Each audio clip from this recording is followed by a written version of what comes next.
Glória a Deus. Paz do Senhor para os irmãos. Amém. Grato sou a Deus por mais um dia estar na presença do Senhor.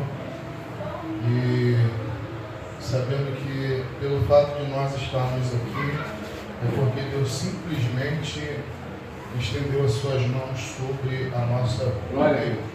Por mais que a gente muitas das vezes não veja o perigo, como aconteceu com a minha mãe, Deus está sempre estendendo as nossas mãos. Oh, maravilha! Eu quero aproveitar para louvar a Deus, até mesmo pela vida da minha mãe, que ontem ela me ligou e falou que não sabe o que me aconteceu.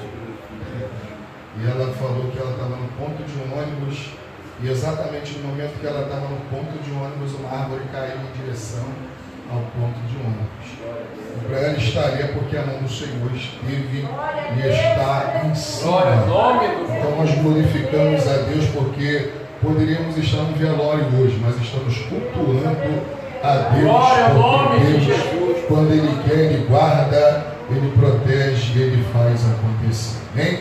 Abre a sua Bíblia, livro do profeta Ezequiel, capítulo de número 47. Ezequiel 47.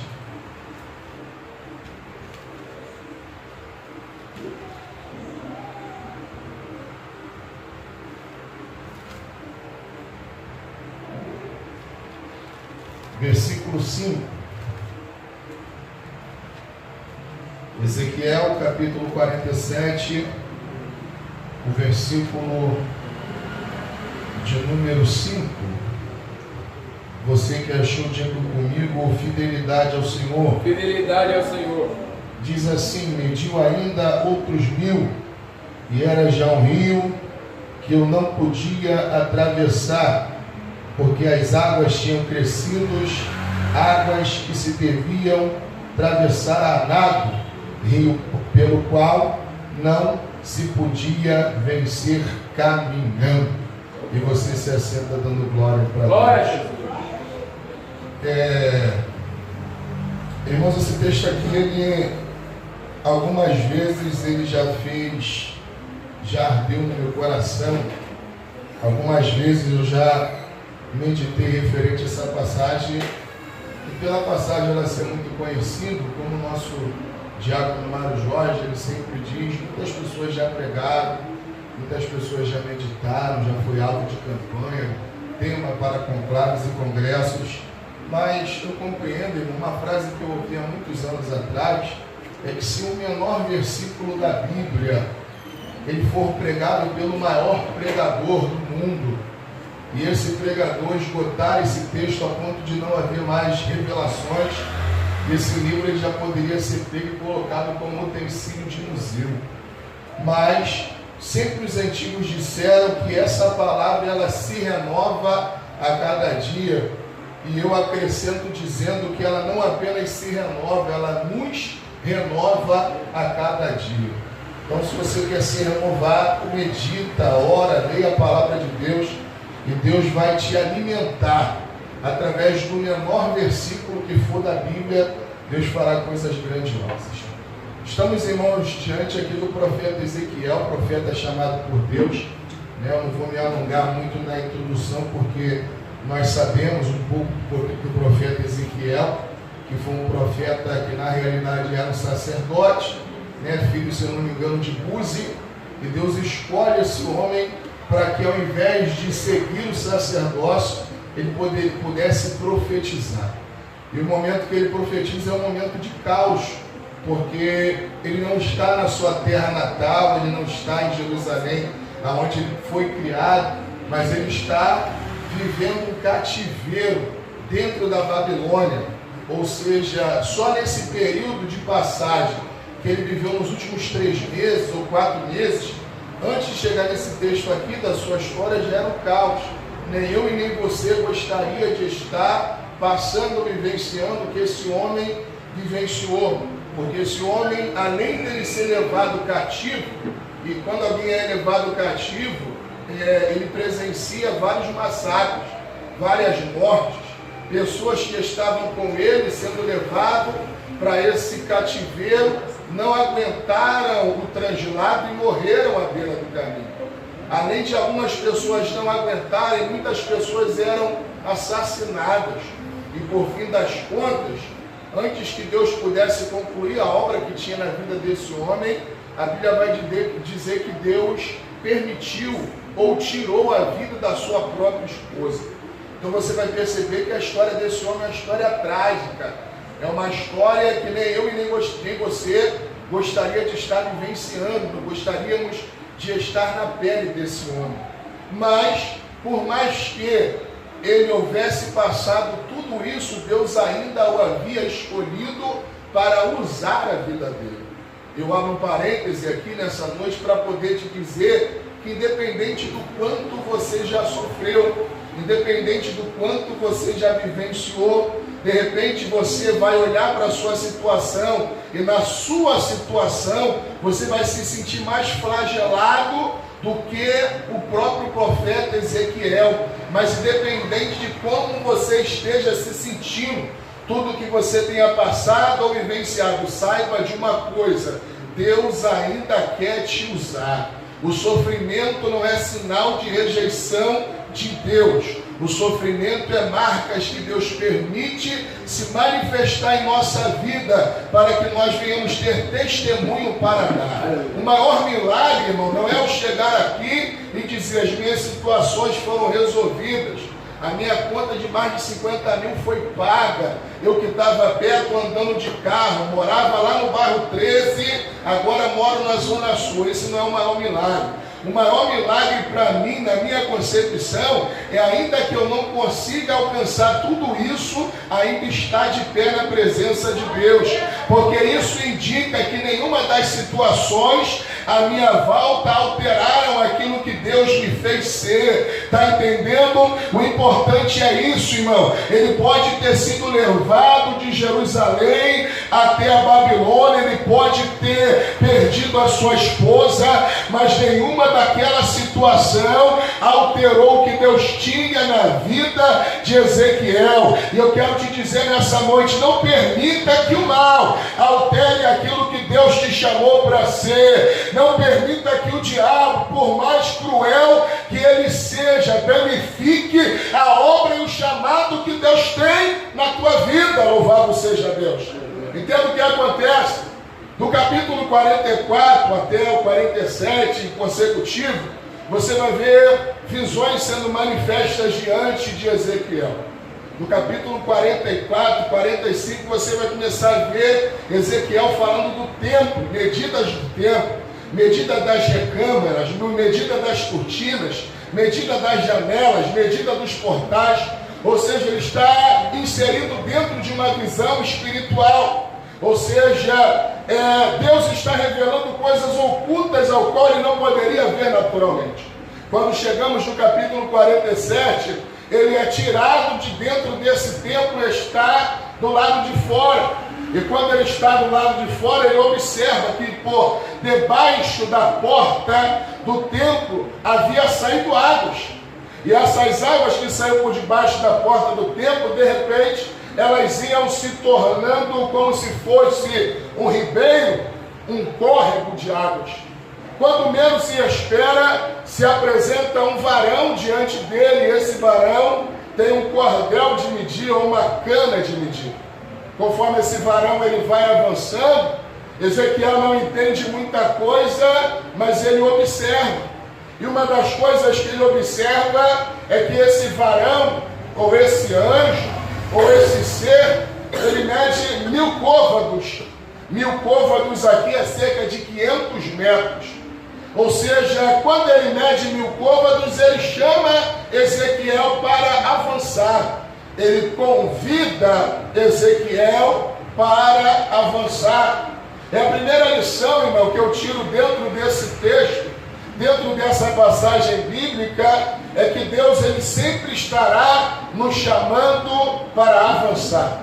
Lembrando-se que Ezequiel está apenas observando o que poderia ser um vazamento de água, e de repente esse vazamento se torna um ribeiro, e ele passa a observar, e o anjo entra e o convida O anjo está dizendo para ele: Ezequiel, não fique apenas olhando, entra. Ezequiel, não fique apenas observando, chega mais para frente. Ezequiel, não fique apenas observando, participe. Ou seja, o que Deus ele quer de nós, em primeira instância, é que dentre tudo que esteja acontecendo, nós não viremos ficar apenas observando o que esteja acontecendo, para que nós não venhamos apenas ficar olhando ao que está se manifestando à nossa volta, mas para que nós venhamos avançar, para que nós venhamos prosseguir, para que nós venhamos ir avante. E eu acho interessante que quando o anjo manda ir avante, ele não simplesmente olha para Ezequiel e fala: Ezequiel entra, Ezequiel vai, Ezequiel sai, mas ele vai medir 1000 côvados, ou seja, ele vai estabelecer uma medida, ele vai estabelecer uma distância, ele vai estabelecer uma quilometragem a ser percorrida. E o que me chama a atenção aqui é a unidade de medida que está sendo estabelecida.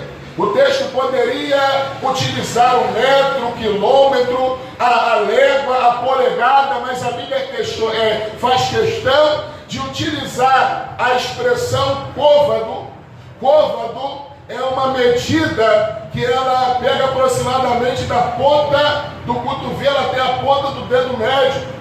Ela mede cerca de 45 a 55 centímetros.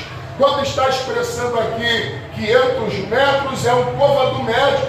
Mas espera aí, irmão, cada pessoa tem uma medida, cada pessoa tem uma altura. Como é que eu vou estabelecer um tamanho padrão para que o côvado venha a ser medido, para que aquilo que eu tenho que percorrer possa ser estabelecido? É que na Idade Antiga, quando um rei era colocado sobre um trono, a medida padrão era a medida do rei. A medida que era estabelecida como padrão era do rei. Ou seja, o homem subiu, botou a coroa na cabeça, logo se media o côvado dele. Ou seja, a medida entre o calcanhar e a ponta do dedo médio, isso era colocado como padrão na cidade, para o comércio e todas as coisas mais. Mas o que nós percebemos, irmãos, é que nós poderíamos muito bem aqui estabelecer uma medida.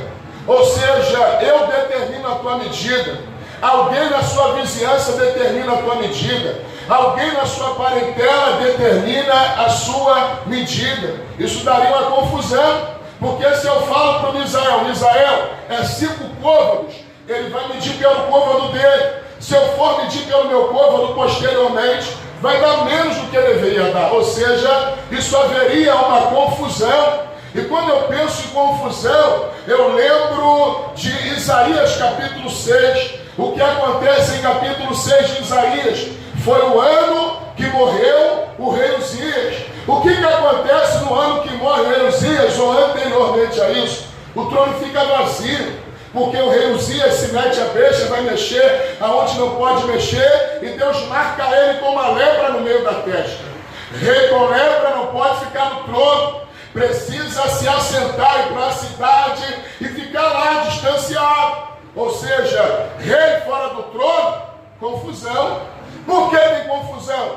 Porque o injusto não é condenado, não é julgado.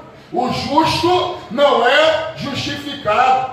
Quando você percebe isso acontecendo, confusão, o injusto vai prevalecer e o justo vai se dar mal. Mas eu acho interessante que Isaías vai dizer: no ano em que morreu o rei Uzias, eu vi o Senhor assentado em um alto e sublime trono. Ou seja, quando Isaías olha para o trono da terra, ele vê confusão, ele vê o justo sendo injustiçado e o injusto não sendo julgado. Mas quando ele olha para o céu e vê que o Senhor está sentado no trono, a esperança dele aumenta, porque pode o homem injustiçar alguém, mas o Deus justo julgará de uma forma correta para o nome nome dele ser glorificado sobre a nossa vida. Ou seja, ainda, irmão, que muitos olhem para a nossa vida e tentem determinar a nossa medida. Quem estabelece a nossa medida é Deus. É Deus quem estabelece quando nós vamos avançar, aonde nós temos que parar, o que temos que fazer para que o nome dele venha a ser glorificado em nossa vida. Ou seja, quem determina a nossa medida é Deus. Eu acho interessante medida porque Jesus, falando ao povo, vai dizer: não julgue, para que não seja julgado, porque com o mesmo juízo que julgar, vós também sereis julgados. Com a mesma medida que medir, vós também sereis medidos. Então, irmão, primeira coisa, ninguém pode medir você, e nem você pode medir ninguém. É Deus quem tem a medida certa para a nossa vida. É Deus quem pode fazer, quem determina, e Ele certamente fará o melhor acontecer sobre a nossa vida. Segunda coisa, Ele mede 1000 côvados e convida, e a Bíblia vai dizer que quando Ezequiel começa a caminhar, ele percebe que as águas estão lhe dando pelos arteiros, ou pelos pés, ou pelos calcanhares.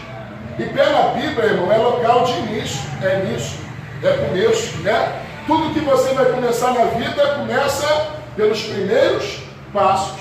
Ou seja, quando Ezequiel estava sendo convidado pelo anjo, o anjo estava convidando para ele iniciar, para ele dar início. Deus estava dizendo a Ezequiel: eu tenho muita coisa para fazer na sua vida, mas tudo que eu tenho para fazer tem um início. Não adianta você querer chegar no final sem antes ter passado pelo início.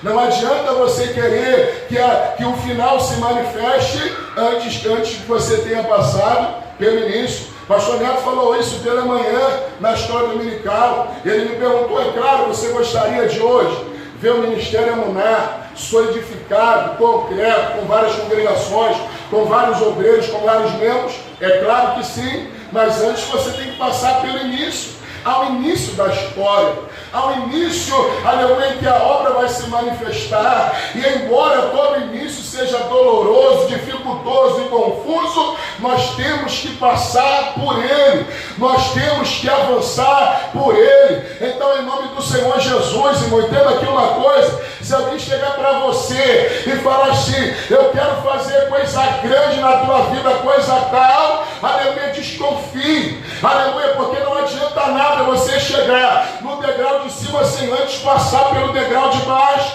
O que pode acontecer é que você chegar lá sem preparo, e na mesma velocidade que você chega lá em cima, você chega cá embaixo. Então passe pelo início. Segunda coisa, nos pés, é que o apóstolo Paulo vai dizer à igreja de Éfeso sobre as armaduras, e um dos utensílios que ele não deixa faltar, ele diz: calçai as sandálias, que é a preparação do evangelho da paz. Eu compreendo que no início a gente precisa ser preparado, e não tem nada que prepare mais a gente do que o evangelho. O evangelho prepara a gente para tudo na vida. Prepara a gente para casar, prepara a gente para trabalhar, prepara a gente para ser amigo, prepara a gente para as reações, prepara a gente para o ministério. E quando nós não somos preparados pelo evangelho, o que acontece no final das contas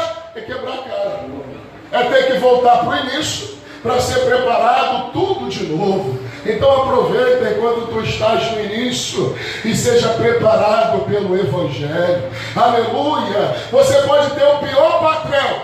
Se você foi preparado pelo evangelho, o seu pior patrão se torna o seu melhor amigo.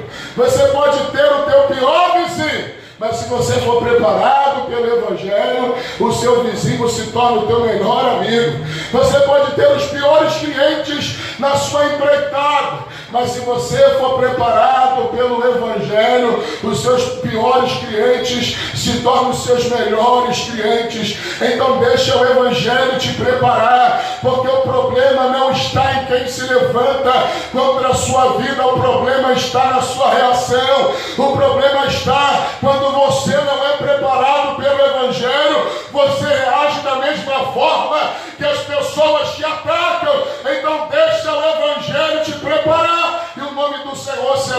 glorificado sobre a sua vida.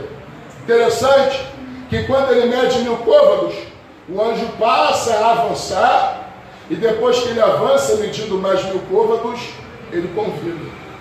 E aqui, irmão, eu acho outra determinação, que não somos nós que estabelecemos se estamos prontos ou não para passar para a próxima fase.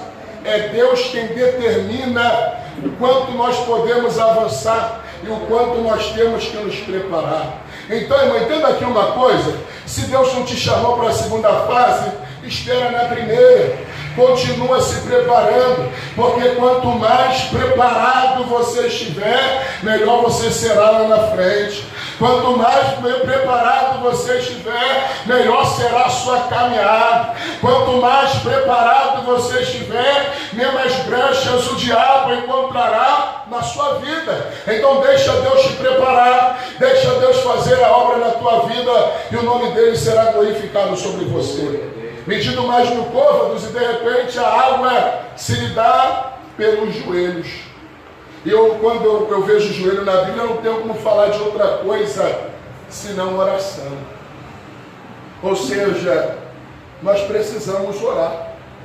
A nossa irmã Márcia aqui louvou um hino em que a cantora disse: sem intimidade comigo não há como você vencer, sem dobrar os seus joelhos e na madrugada me buscar. Ou seja, todos nós aqui, irmãos, queremos vitória. E eu compreendo a maioria das dificuldades que se levantam contra a nossa vida, permissiva por Deus, como algo que nós nos aproximemos mais dele. Muitas coisas se levantam, algumas delas ruins, insuportáveis, mas a maioria delas é para que nós nos aproximemos mais. Mas, irmão, eu já venho para a igreja. Mas, irmão, eu já prego.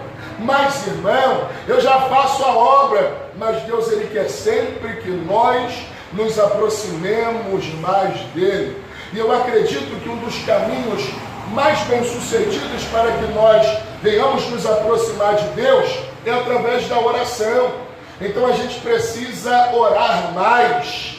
Mas, irmão, já tenho orado, irmão. Eu tenho deitado, tenho antes de dormir, todo dia eu tiro lá meus 5 minutinhos. Ora mais. Mas, irmão, quando eu acordo de manhã, mesmo tendo orado à noite, eu vou lá, eu tiro mais 10 minutos antes de me arrumar para o trabalho. Ora mais. Aleluia. Ora mais. Os antigos sempre disseram: mais oração, mais poder. Menos oração, menos poder. Nenhuma oração, nenhum poder. A outra relevância é muita oração, muita vitória. Pouca oração, pouca vitória. Nenhuma oração, nenhuma vitória. Ou seja, Deus, ele está nos convidando a orar, a falar mais com ele. Louvado seja Deus. E Paulo escreve à igreja de Tessalônica, capítulo 5, versículo 7: orai sem cessar. Mas, irmão, será que eu tenho que ficar 24 horas com o joelho dobrado para poder orar sem cessar? Não, irmão. Você tem o teu período de intimidade, o período que você dobra o teu joelho, bota a tua boca no pó e fala com o Eterno. Mas eu tenho um pastor, que era o nosso pastor antigo, que ele sempre dizia assim: eu não sei se eu consigo orar 10 minutos, mas eu não fico 10 minutos sem orar. Em todo tempo nós podemos estar falando com Deus. Aleluia.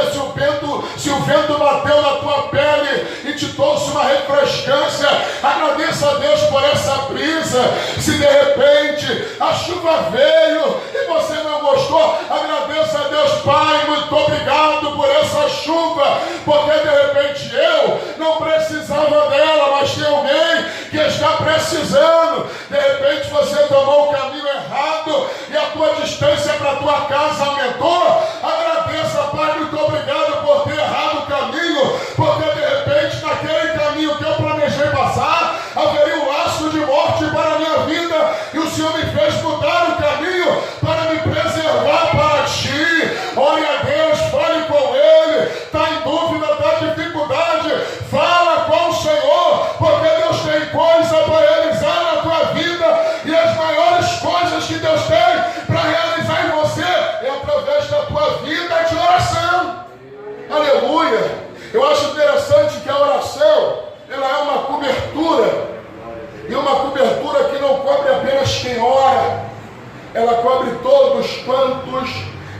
estão à sua volta, seja no seu ciclo familiar, seja no seu ciclo de amizade, seja no seu trabalho, na sua igreja, a tua oração tem um poder para cobrir.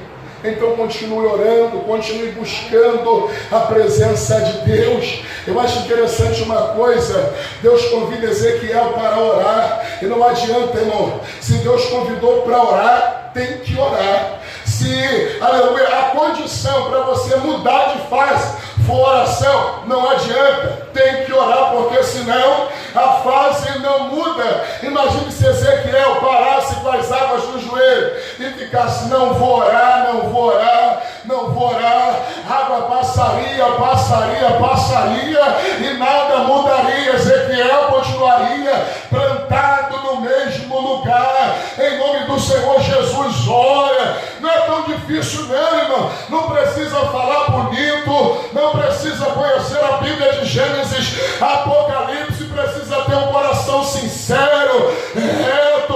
Pode você nem saber falar o nome de Deus direito, mas quando tu coloca o teu joelho no chão, a boca no pó, Deus se levanta do trono, se inclina para você e fala contigo: fala, minha filha, porque eu estou te ouvindo nesta madrugada. Aleluia! Tendo aqui alguns meses atrás, eu fui convidado para pregar uma campanha em que o tema era oração. E a primeira coisa que eu disse foi o seguinte: irmão, para oração não adianta 15 minutos de saudação. Para oração não adianta uma pregação arretada de 2 horas.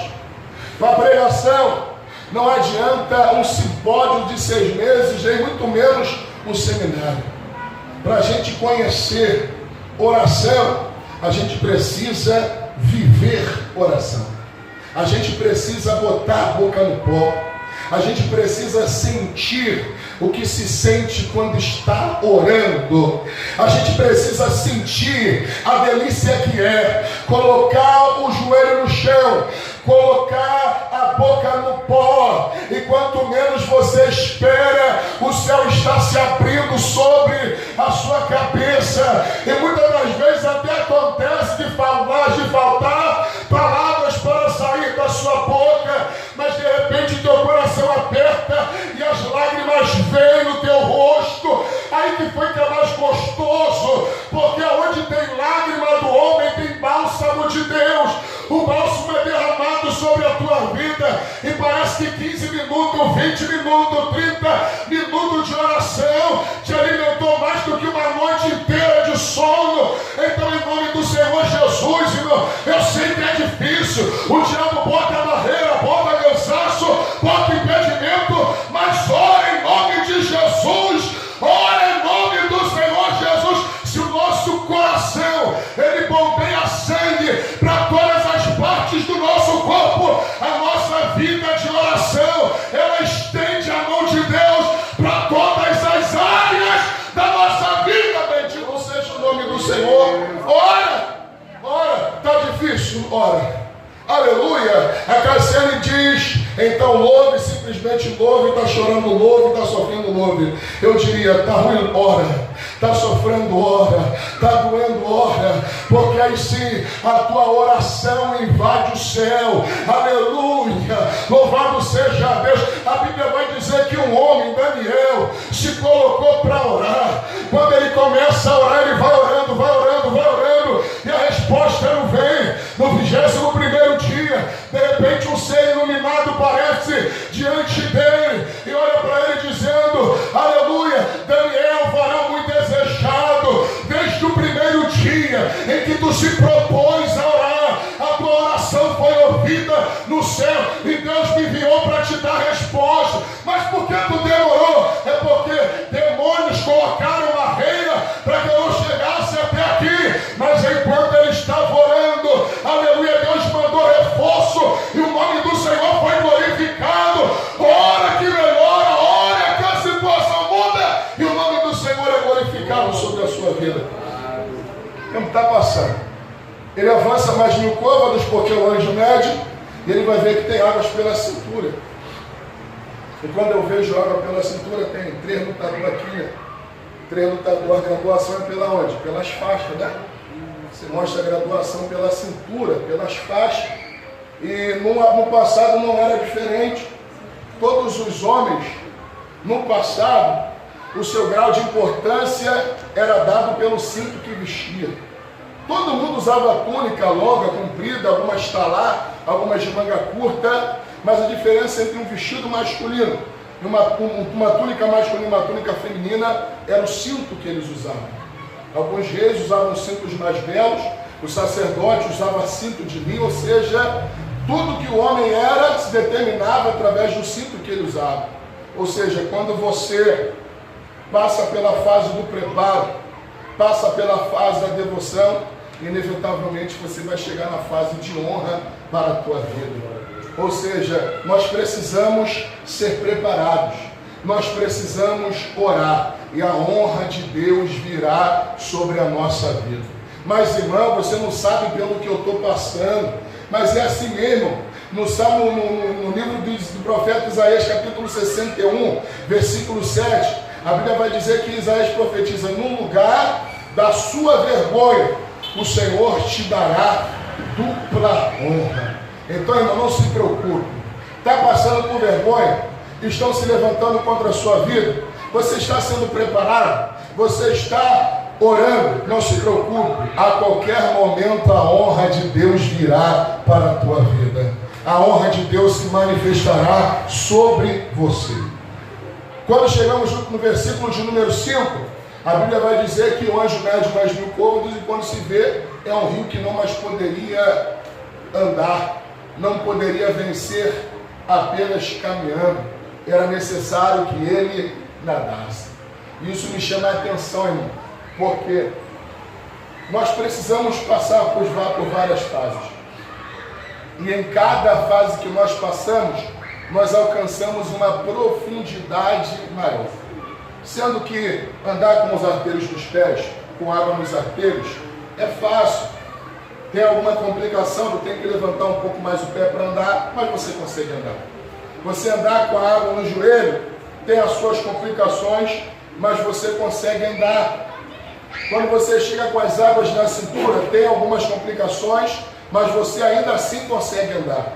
Mas chega certa fase da nossa vida que a gente não pode mais andar. O texto vai dizer que você precisa nadar.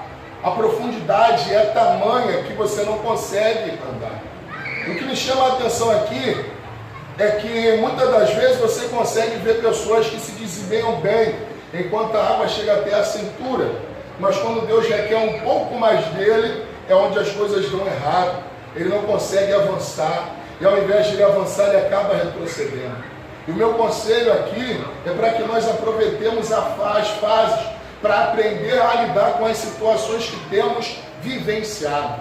Aqui fisicamente é água, mas nós vivemos em um reino espiritual. Nós somos físicos, mas grande parte do que nós sofremos ou vivemos vem da atmosfera espiritual. E nós precisamos aproveitar de tudo que vivemos para ganharmos experiência, para podermos avançar.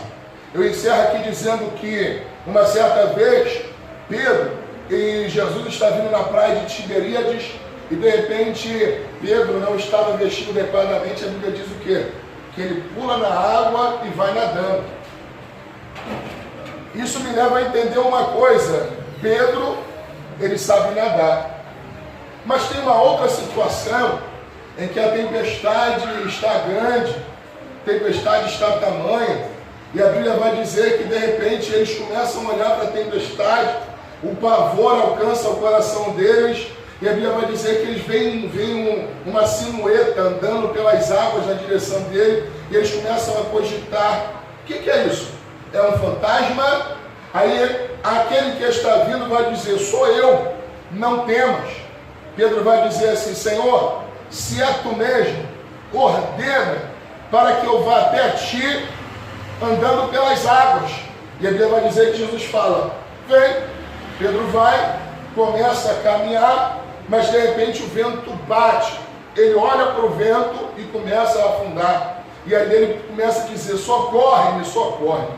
A pergunta que me vem à mente é a seguinte: Por que da mesma forma que Pedro andou ou nadou na praia de Tiberíades, por que Pedro também não nada naquela tempestade onde Jesus estava ao seu lado? Por quê? O que muda aqui? Eu respondo, o que muda aqui é a profundidade da água. Porque Pedro, em Tiberíades, está numa praia. Ali na praia ele mergulha, tem segurança, é raso e tal. Mas quando chega dentro da tempestade, ele está num lugar em que a tempestade, em que o mar é mais agudo, mais profundo. Mas espera aí, ele não nada? Nada. Mas uma coisa é você nadar em águas rasas, outra coisa é você nadar em águas profundas. Tem gente que é especialista em andar em águas rasas, mas tem gente que tem dificuldade em nadar em águas profundas. A diferença aqui é que, ao invés de eu ficar fazendo cena enquanto eu estou passando pela fase de preparação, eu preciso me dedicar de verdade. Ao invés de eu ficar fazendo cena enquanto eu estou passando pela fase de oração, eu preciso me dedicar de verdade. Para quando for de mim de fato exigido, eu venha ter condições de fazer aquilo que for me posto nas mãos para fazer. Então, eu vos aconselho nessa noite, aproveitem tudo quanto se manifestar sobre as vossas vidas, porque possa ser uma gota d'água que cai do céu. Essa gota tem ensinamento de Deus sobre a sua vida. Pode ser um vento fresco que toca a sua pele. Esse vento tem ensinamento de Deus para a sua vida. Possa ser que quando você está atravessando a rua, um carro freie bruscamente a ponto de você se assustar. Aquela freada brusca tem ensinamento de Deus na sua vida. Deus, Ele quer te ensinar em todos os momentos da sua vida, porque em alguma hora da sua vida você será exigido de alguma forma e você precisa estar preparado para que tudo aquilo que você aprendeu enquanto estava sendo preparado, você coloque em prática e o nome do Senhor venha a ser glorificado sobre a sua vida. Eu amo a Deus e uma das pessoas que eu mais gostaria de conhecer dentre os discípulos era Tomé. Porque Tomé, segundo consta, era o camarada mais incrédulo. Era o cara que queria ver para crer. É o cara que levou a fama de incrédulo, porque quando falaram que Jesus ressuscitou, ele não acreditou. E foi necessário que Jesus aparecesse e dissesse, toca aí para ver. E eu queria... Alguns relatos dizem que depois que ele de fato enxergou quem era Jesus, ninguém nunca mais arrancou aquilo que ele havia recebido. A minha vontade é conhecer esse homem porque o resultado do que a dúvida dele causou para ele, fez ele entender quem posteriormente também estivesse em dúvida. Às vezes a nossa vida é assim, às vezes a gente precisa passar por alguns sofrimentos para quando a gente estiver estabilizado e encontrar alguém sofrendo, a gente ficar, para de palhaçada. Deixa de ser fresco. Aí você vai entender, não, eu já passei por isso. E aí você vai ter paciência e condições de ensinar. Irmão, quantas vezes a gente estava na igreja e a gente ia para evangelizar, mas isso é um sem vergonha, isso aí não quer nada. A gente chama para a igreja, ele não vem, não sei o que e tal. Eu falei, irmão, quantas vezes meu amigo, que a gente chamava lá de Neguinho Osto, me chamava para ir para a igreja. Quando ele me chamava, meu coração ardia, queimava. E na hora de ir para a igreja, a rapaziada do futebol passava 2 horas antes. Eu só ia me lembrar que o Neguinho Osto me chamou para a igreja quando eu já estava lá no IAPI jogando bola, e já era tarde. E a gente precisa ter essa compreensão, porque Deus teve longanimidade conosco para que nós estivéssemos aqui hoje. Da mesma forma que nós precisamos fazer uso de tudo para lidar com todos que venham até nós. Amém? Guarda isso aí no teu coração. As horas se avançaram. Ali ganhamos um relógio, mano. Só não pendurei na parede porque chegamos atrasados. Aí a igreja estava cheia d'água, mas ganhamos um relógio. Daqui a pouco vai para ali na parede. Né? E nós estaremos agora orando para poder encerrar. Que Deus abençoe a todos quantos vieram. Eu espero que Essa palavra desalimente, como me alimentou e me fortaleceu, em nome do Senhor, seja glorificado em suas vidas. Amém? Se coloque de pé, vamos encerrar o culto dessa noite.